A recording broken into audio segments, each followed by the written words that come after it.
নমস্কার, twins magic YouTube চ্যানেলে আপনাদের স্বাগত। তো আবার চলে এলাম একটা ফুটবলের ভিডিও নিয়ে। তো আইএফএসিল তো গেল, এবার আসছে সুপার কাপ, আমাদের ইন্ডিয়ান ফুটবলের আরেকটি বড় টুর্নামেন্ট। সুপার কাপের যে টিম রয়েছে সেই টিমকে 4টি টিমে ভাগ করা হয়েছে।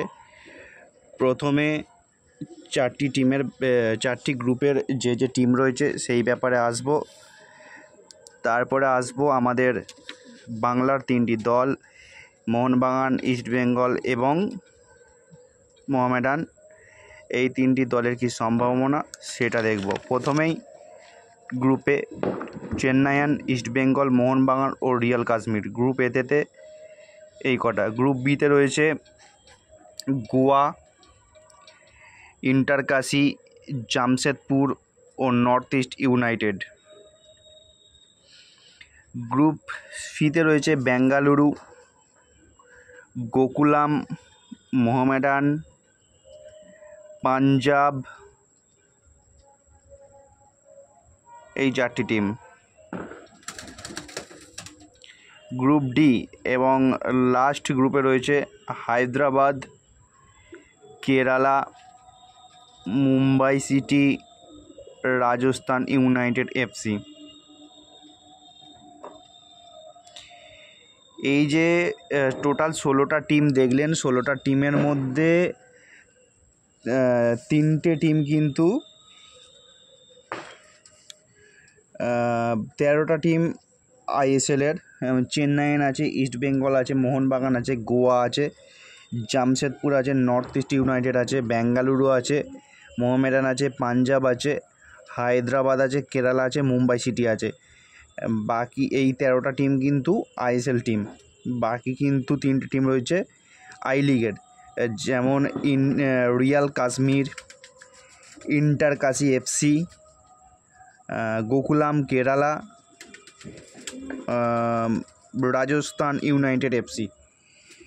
তো মোটামুটি প্রত্যেকটা টিম যে রয়েছে সব টিমই মোটামুটি বেশ ভালো। তো আইএসএলের টিমগুলোর কথা যদি বলি, বেশ কিছু টিম এখনও কিন্তু সেইভাবে প্র্যাকটিস শুরু করেনি, এখনও তাদের দল গোছানোর কাজ চলছে। তো যদি আসি আমাদের বাংলার যে 3 প্রধান, মোহনবাগান, ইস্টবেঙ্গল ও মোহামেডান, এই 3টে টিম বাংলার, এই 3টে টিমের আগামী সুপার কাপে তাদের ভবিষ্যৎ কী, তাদের কি পারফরমেন্স হতে পারে, তাদের দল বাংলার এই 3টি প্রধান তারা কত দূর পর্যন্ত এগোতে পারে, এই নিয়ে একটু ছোট্ট বিস্তারিত আলোচনা করব। প্রথমেই আসি সুপার কাপে মোহামেডানের কথা। মোহামেডান কিন্তু যা টালবাহানার মধ্যে চলছে, মোহামেডানের যে টিম রয়েছে, আমার মনে হয় না মোহামেডান কিন্তু খুব বেশি দূর এগোতে পারবে। হয়তো গ্রুপ স্টেজ থেকেই মোহামেডানের বিদায় প্রায় নিশ্চিত। প্র্যাকটিক্যালি দেখতে গেলে তাই। যদি গ্রুপ পর্বের বাইরে যদি মোহামেডান যেতে পারে, তাহলে কিন্তু সেটা আমার মনে হয় এক্সট্রাঅর্ডিনারি পারফরমেন্স হবে। তো এবার যদি আসি মোহনবাগানের কথায়, তাহলে বলবো প্রত্যেকটা টুর্নামেন্টের মতো সুপার কাপেও হট ফেভারিট টিম হচ্ছে মোহনবাগান। ইদানিং গত কয়েক বছরের মধ্যে মোহনবাগান যে টিম বানিয়েছে, যে টিম নিয়ে প্রত্যেকটা টুর্নামেন্ট খেলছে মোহনবাগান, সব চ্যাম্পিয়ন প্লেয়ার রয়েছে, ম্যাক্সিমাম চ্যাম্পিয়ন প্লেয়ার রয়েছে, ওয়ার্ল্ড কাপার রয়েছে। তো সেই দিক থেকে যদি দেখি, তাহলে কিন্তু মোহনবাগান কিন্তু হট ফেভারিট টিম মোহনবাগান। তো অনেক কিছু টালবাহানার মাঝেও আইএফএ শিল্ড চ্যাম্পিয়ন হওয়াটা সাপে বর হয়েছে মোহনবাগানে, এটা আমার মনে হয়।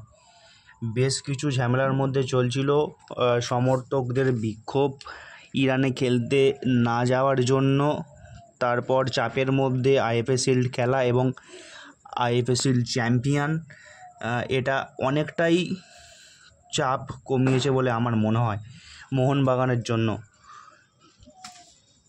তবে এখনও পর্যন্ত মোহনবাগানের যে প্লেয়াররা রয়েছে, মোহনবাগানের প্লেয়াররা কিন্তু এখনও পর্যন্ত ঠিকঠাকভাবে শেপে নেই। এখনও পর্যন্ত শেপে আসতে মোহনবাগান খেলোয়াড়দের বেশ দেরি আছে বলে আমার মনে হয়। তাই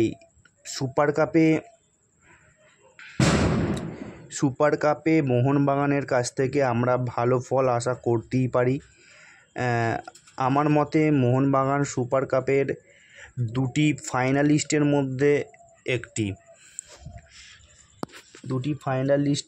দুটো ফাইনালিস্ট দলের মধ্যে একটি দল হচ্ছে মোহনবাগান। এটা আমার সম্পূর্ণ ভাবে আমার মনে হয় যে মোহনবাগানের যা টিম রয়েছে, যতই মোহনবাগানের খেলোয়াড়রা শেপে না থাকুক না কেন, আস্তে আস্তে ম্যাচ পাবে, ম্যাচ বাই ম্যাচ খেলে আস্তে আস্তে ঠিক তৈরি হয়ে যাবে এবং আগামী সুপার কাপের জন্য হট ফেভারিট টিম অবশ্যই মোহনবাগান।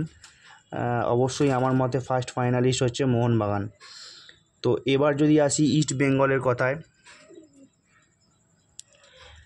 আইএফএ শিল্ড ফাইনালে হারলেও ইস্ট বেঙ্গল গত কয়েক বছরের তুলনায় অনেক শক্তিশালী টিম। আইএফএ শিল্ড ফাইনালে হারলেও ইস্ট বেঙ্গল কিন্তু গত কয়েক বছর তুলনায় অনেক শক্তিশালী টিম। ইস্ট বেঙ্গল ফুটবলাররা অনেক দিন ধরে ম্যাচের মধ্যে রয়েছে। এই ইস্ট বেঙ্গল ফুটবলাররা প্র্যাকটিসের মধ্যে রয়েছে। তাই আমার মনে হয় যে কোনো ম্যাচে, যে কোনো নিজের দিনে কিন্তু ইস্ট বেঙ্গল যে কোনো টিমকেই হারিয়ে দিতে পারে। আমার মনে হয় ইস্ট বেঙ্গলের সুপার কাপে সম্ভাব্য চারটি সেমিফাইনালিস্টের মধ্যে আমার মনে হয় ইস্ট বেঙ্গলের যা টিম এই মুহূর্তে, ইস্ট বেঙ্গল কিন্তু সেমিফাইনাল খেলতেই পারে, না খেলার কিছুই নেই। এবার আসি সুপার কাপের যে ডার্বি, সম্ভবত আমি জানি না এই মুহূর্তে যা ডেট ফিক্সচার রয়েছে সেই অনুযায়ী কিন্তু 31শে অক্টোবর ডার্বি হবার কথা আছে সুপার কাপের। তো সুপার কাপের ডার্বির যে আলোচনা, যদি দেখা যায় আইএফএ শিল্ড ফাইনালে ডার্বি হারের পর অনেক ইস্টবেঙ্গল সমর্থক ও ইস্টবেঙ্গল ম্যানেজমেন্টের কিছু ব্যক্তিত্ব অলরেডি বলা স্টার্ট করে দিয়েছে কি সুপার কাপে মোহনবাগানকে দেখে নেব। তো এই কথার উদ্দেশ্যে আমি দু একটা কথা বলি। দেখুন, আইএফএ শিল্ড ফাইনালে যতটুকু খেলা দেখে আমার মনে হয়েছে মোহনবাগান ধারে বারে যতটুকু স্ট্রং, আইএফএ শিল্ড ফাইনালে কিন্তু মোহনবাগান তাদের 60% খেলাও দিতে পারেনি, কারণ টিম এখনও শেপে নেই, খুব বেশি ম্যাচ প্র্যাকটিসে নেই। সুতরাং সেইভাবে কিন্তু মোহনবাগান টিম এখনও পর্যন্ত শেপে নেই। সুপার কাপে ডার্বি খেলার আগে মোহনবাগান বেশ কিছু ম্যাচ খেলবে, তাই প্রত্যেকটা খেলোয়াড় প্র্যাকটিসের মধ্যে থাকবে, ম্যাচ প্র্যাকটিসে চলে আসবে, ম্যাচ শেপে চলে আসবে। তাই সুপার কাপের ডার্বির কথা যদি আসি, সুপার কাপের ডার্বিতে 65 to 70% খেলা যদি দিতে পারে মোহনবাগান প্লেয়াররা, তাহলে আমার মনে হয় ইস্টবেঙ্গল কিন্তু মোহনবাগানের সামনে দাঁড়াতেই পারবে না। তো এই ব্যাপারে আপনারা কি বলছেন, আপনাদের কি মতামত অবশ্যই কমেন্ট বক্সে কমেন্ট করে জানান। যদি আমার এই ভিডিও ভালো লাগে অবশ্যই লাইক করুন, চ্যানেলটিকে সাবস্ক্রাইব করুন, শেয়ার করুন ভিডিওটিকে এবং সাথে থাকুন, দেখতে থাকুন টুইন্স ম্যাজিক ইউটিউব চ্যানেল। আবার ফিরে আসছি অন্য কোনো ভিডিও নিয়ে, ততক্ষণ সাথে থাকুন, সুস্থ থাকুন, ভালো থাকুন।